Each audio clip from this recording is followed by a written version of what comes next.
Okay, so are you ready to dive into this? Because today we're looking at what it takes to become an architecture lecturer. Sounds exciting. We've got a ton of info from RoleCatcher, and it seems like our listeners are past those basic job description summaries. Yeah, they want the inside scoop. Exactly. Like, what does it actually take to shape the next generation of architects? That's what we're doing today, unpacking all of it. Love it. So let's ditch those stereotypical images of a boring lecturer hiding behind a stack of papers in their office. Because honestly, it's way more dynamic than that. Right. Let's dive into what architecture lecturers actually do, starting with it's Okay. not just teaching. It's not just teaching. You're at the forefront Oh, of the field yourself. You're juggling things like cutting-edge research. You're presenting your findings maybe at global conferences. yeah. You might even be collaborating with like world-renowned architects on groundbreaking projects. Yeah. And then you get to go inspire those fresh-faced students in your classes. It's like the best of both worlds. Yeah, You're doing the work, and then you get to inspire others with what you're doing. exactly. And speaking of doing the work, RoleCatcher highlighted how technologies like 3D printing and VR are totally changing architectural education. Oh, absolutely. Yeah. It's not even just teaching these tools anymore. Yeah. You have to integrate them into your courses. It's a whole different world. You imagine like immersive design studios where students can experience their creations in VR before a single brick is even laid. That's incredible. It's amazing. I wish I had that in school. Yeah. But with all of this innovation, all this research that goes into it, it must be a pretty demanding schedule. Yeah, it's a trade-off, Uh-huh. right? So you're passionate about shaping the future of architecture, but it comes with a pretty hefty workload. We're talking long hours, Right. late nights grading papers, and this constant pressure to stay ahead in a field that is rapidly evolving. So definitely not a 9 to 5. Not at all. But before we scare everyone off, Yeah.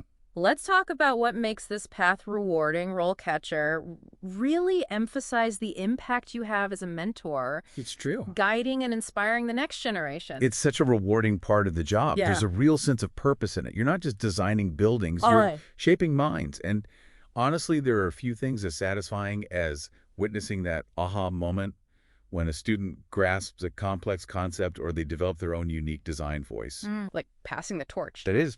Yeah. But RoleCatcher doesn't sugarcoat things. Right. They talk about the competitive job market Very competitive. and the financial realities of academia. Yeah, and that's something that's often overlooked. Yeah. You know, aspiring lecturers really need to go into this with a realistic understanding of salary expectations, especially early on in their careers. It's not always glamorous. Not at the start, no, So passion is important. for sure. But so is, being able to pay rent. Absolutely. Got to keep the lights on. Okay, so let's say you're willing to embrace the challenges. Yeah. You're ready for those rewards. What are the essential skills that you need to succeed as an architecture lecturer? Well, you need a strong foundation in architectural principles, obviously. But what's so interesting is RoleCatcher actually emphasizes a bunch of skills that might surprise you. Like what? So we're talking top-notch reading comprehension, compelling writing skills, crystal clear instruction, and being an engaging speaker. Really? Yeah, I wouldn't have thought of that. because it's easy to assume that it's all about design software and building codes. Right. You Yeah. assume those are the most important. But why are communication skills so crucial? It Hmm. boils down to this. Architecture isn't just about blueprints and buildings. It's about communication. Oh, that's a good point. You'll be communicating complex ideas to students from diverse backgrounds. You're crafting compelling research papers. You might be presenting at conferences. You could even be publishing your work in academic journals. It's a lot of writing. It is. It's interesting how they highlighted those skills. So even if you haven't had that experience standing at the front of a lecture hall yet, Right. having a strong foundation in communication is important. It's essential. But how do you demonstrate those skills if you've never had a formal lecturing role? That's a good question. Yeah. Well, that's where your experiences outside the traditional classroom come into play. Hmm. Have you presented at design conferences? Have you written articles for any architectural journals? Have you mentored younger students? These experiences all say a lot about your communication abilities. It's about conveying your knowledge in a way that people understand. Exactly. Okay, so let's say you've got the communication down, you're passionate, you're ready to inspire. How do you even get your foot in the door? What degrees are those golden tickets to becoming an architecture lecturer? Okay. Well, RoleCatcher lists quite a few options, Okay. but they seem to focus on a few key players. Architecture naturally takes the lead, followed by urban planning and other related fields. But here's the thing. It's not just about having the piece of paper. It's about the program's focus. So, like, choosing a specific program within those gives you a leg up. Yeah, absolutely. For example, if you're thinking about a research-heavy lecturer position, a degree with a strong research component would be a huge advantage. Maybe even a combined master's degree that includes a thesis. Oh, interesting. Yeah, some universities are also looking for lecturers with hands-on experience. So a program that gives you opportunities for real-world projects or industry collaborations could make you a more attractive candidate. So you've really got to think about all of that. Yeah, you have to choose a path that aligns with your aspirations within academia. It makes sense when you put it that way. Yeah. I want to know what that career trajectory actually looks like. Oh, yeah. You've got your degree. You're ready to change the world. Right. What are those first steps Okay. on the academic ladder? RoleCatcher lays out this great roadmap for us. Okay. So imagine this. You're not just thrown into the deep end as a full-fledged professor right away. Oh, thank goodness. There are stepping stones, and with each step, you get more responsibility and hopefully a little bump in that all-important salary. Okay, so walk me through those stages. All right. What does that climb look like? Well, typically you would start as an architecture teaching assistant. Okay. You're getting hands-on experience by supporting senior lecturers. You're running tutorials. You might even do some grading. Oh, so you're thrown in. A little bit of trial by fire. Yeah. But you learn a ton, and you start to build your teaching persona. Those early experiences, even if they're overwhelming, they're so valuable for figuring out your style. You have to go through it. So what comes after you've conquered grading and tutorials? Well, that's when you usually start looking for junior lecturer positions. Okay. You have more independence, you're designing your own course modules, you're leading lectures, and you're potentially even getting involved in some smaller research projects. So you get to make your mark. Yeah, you make your mark on the curriculum and start building that research portfolio. That sounds like a lot of growth. It is a lot of growth during that time. Both as an educator and a researcher, what happens once you've honed those skills? Right. Built a solid reputation as a junior lecturer. What's the next step? From junior lecturer, you'd aim for that senior lecturer position. Okay. This usually comes with greater responsibility. So you're managing larger courses, Okay. leading bigger research projects, supervising postgraduate students, and you might even take on administrative roles within the department. So senior lecturer is where you start to have that strategic impact. Absolutely. But RoleCatcher also hinted at how competitive it is. Oh, for sure. It's not always a smooth climb to the top, is it? It's not. You're right. It's a very competitive field. Think of those coveted associate professor and professor positions like winning an architectural design competition. Oh, wow. You need that strong portfolio of teaching excellence, Okay. impactful research publications, a track record of securing grants, leading research teams. So really making a name for yourself. Absolutely. And speaking of making it or breaking it, let's talk about the interview process. Yeah. Because that can make or break you. Big time. This is where RoleCatcher really shines because they give us a sneak peek They do. behind the curtain Behind the scenes. of what those interviews are actually like. Yeah, they give you the inside scoop on the questions that they're going to ask. Hmm. And trust me, these aren't your typical run-of-the-mill interview questions. They want to understand your teaching philosophy, how you would handle real-world scenarios in the classroom, and really how you see yourself contributing to the university's academic vision. That's a lot of pressure. Yeah, you really have to know your stuff. So let's dive into some of those make or break questions that they highlighted. One that stood out to me was, describe a time that you had to adapt your teaching to meet the needs of a diverse student body. That's a good one. It seems relevant. Oh, it's so important. Universities really want to know that you're not only an expert in your field, but that you're also committed to creating an inclusive learning environment for everybody. So it's not enough to just say, I value diversity. No, you have to show it. Right. What would really impress in that situation? Give a concrete example. So let's say you're interviewing for a position at a university that's known for its diverse student body. Okay. You could talk about a time that you had a student with a visual impairment in your class. Oh, wow. And instead of just relying on visual aids, maybe you incorporated 3D printed models of architectural designs That's a good idea. so that the student can actually experience the tactile nature of the built environment. Oh, I like that. That's really good. You're showing them, you're going above and beyond to make sure everyone has that equal opportunity. Okay, that's a good one. Another question that RoleCatcher highlighted was, how would you incorporate emerging technologies into your architectural curriculum? Oh, that's a fun one. That's a big one these days. It is a big one. How would you answer that? Well, first of all, universities want to know that you are on the cutting edge, Okay. not stuck in the past. Right. This is your time to shine, Okay. to showcase your passion for the future of design. So let's say VR is your thing, right? Okay. Don't just say, oh yeah, I would use VR in my classroom. Right. Get specific. Talk about how you would create these virtual design studios where students from different continents could collaborate on projects together in real time, and they get to experience their designs in this immersive environment. You can even talk about the ethical considerations of using VR in design. Well, that's good. Right. You're showing them that you're thinking critically about this technology. You're not just using it as a gimmick. Exactly. Okay, good RoleCatcher also mentioned that questions about research experience and publications always come up. Oh yeah, those are important. What if you don't have a ton of research experience yet? That's okay.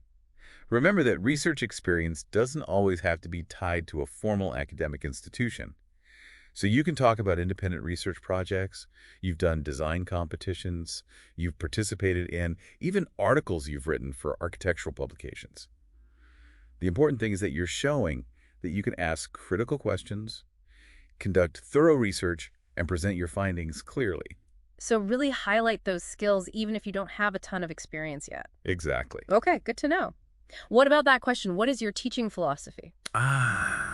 That one always seemed a little... Daunting. Yeah, a little daunting. But it's really just a chance for you to articulate your passion for teaching and your unique approach to creating that dynamic learning environment. Okay. So instead of giving like a textbook definition of some educational theory, Right. really think about what excites you about teaching architecture. Let's say you're passionate about hands-on experiential learning. You could talk about your belief that the best way for students to learn is by to experiment with different materials and learn through trial and error. You could even describe a hypothetical studio project where students design and build a small-scale structure using sustainable materials. That's a good one. It shows them that you're committed to innovative teaching and environmental responsibility. Okay, I like that. It's concise, it's passionate, Yeah. and it really paints that picture. Exactly. RoleCatcher also emphasized demonstrating a commitment to continuous learning. So important, because think about it. Architecture is always changing. Oh, it's constantly evolving. Always. So how do you show that you're not just keeping up with the trends, but you are also a part of shaping the future? That's where your passion really comes through. Yeah. What are those burning questions that keep you up at night? Ooh, good question. Are you interested in the intersection of architecture and AI? Interesting. Do you believe that we can design buildings that are not only beautiful, but that can actually regenerate the natural environment? Oh, wow. These are the questions that are going to fuel that groundbreaking research and inspire your teaching. It's about going beyond the textbook and really delving into that uncharted territory. Beyond the classroom. And that's where those unexpected skills that we were talking about earlier, like the writing, the communication, those really come into play. Because you can have the best ideas in the world, but if you can't communicate them effectively, Yeah, nobody's going to listen. it's not going to do anyone any good. You have to be able to write compelling research papers, deliver engaging presentations. It's a lot. It is. You might even end up writing a book someday. Wow, from the classroom to a published author? Exactly. Yeah. The impact of a passionate and articulate architecture lecturer knows no bounds. I love that. Now let's talk about something a little bit more lighthearted. Okay. The interview outfit. Fun. Does it matter? It does. It Mhm. might not be a fashion show, but first impressions are everything. Okay. You want to project this image of professionalism and credibility. And let's be honest, a little bit of architectural flair never hurts. What's the winning formula? It's all about finding that balance between professional and, showing your personal style. Yeah. You don't want to look like you're going to a board meeting, Okay. but you also don't want to distract from your qualifications with a crazy outfit. Right. Think classic pieces with a modern twist. I like that. Maybe a well-tailored blazer, a crisp shirt, some cool jewelry, and don't forget comfortable shoes. Yes. Comfortable shoes. You never know how much walking you'll be doing on campus. Very true. What about those nonverbal cues? Oh, yeah. Body language. So important. Tone of voice. What are we thinking? Confidence is key. Yeah. You want to stand tall, make eye contact, speak clearly and passionately about your experience and your vision for architectural education. So that passion that we talked about Let it shine through. needs to really come through. You want them to feel your enthusiasm. Okay. But at the same time, you don't want to come across as rehearsed. Right. It's all about finding that balance. Be yourself. Let your love for architecture really shine through. Because remember, you've made it this far in the process. So you have the skills and the passion. You're there for a reason. You are. Okay, good pep talk. But even with the perfect outfit, the Yes, perfectly delivered answers, sometimes it comes down to timing. it really does. Yeah. The academic job market is tough. Eh. Sometimes it's just being in the right place at the right time. Ugh, that's the worst. It's true. So how do you increase your chances in such a competitive landscape? You have to find that balance between casting a wide net and being strategic. Right. You don't want to just apply for every single job posting you see. So don't just send your resume out to everyone. Exactly. Be thoughtful. Do your research. Okay. Look for universities that are known for their strengths in your area of expertise. So if you're really into sustainable architecture, Yeah, or digital fabrication, Yeah. historic preservation, whatever it is that you're really into, find a university that's doing that. find that perfect match. Yes, where your skills and passions line up with their vision. Okay. And don't be afraid to put yourself out there. Network. Network. Attend conferences, reach out to professors whose work you admire. Just introduce yourself. Yeah, let them know what you're interested in. Okay. Because sometimes it's all about who you know. It really is. So you've aced the interview. You've landed the job. Amazing. You are officially an architecture lecturer. Woohoo! Now what? Now the real work begins.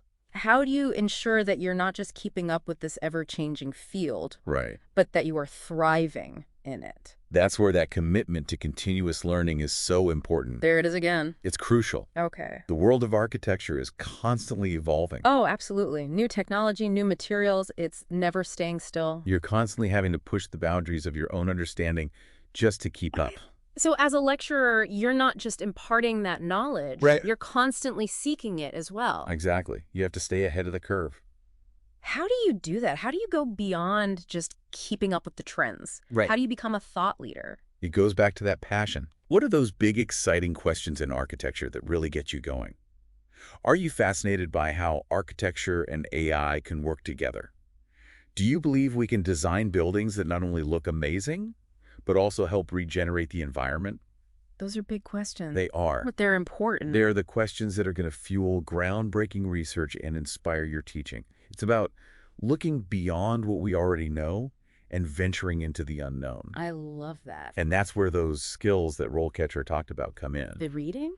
The writing Yeah. communication. Because it's not enough to just have these amazing ideas. Right, you have to be able to tell people. You have to be able to share them in a way that's captivating and inspiring.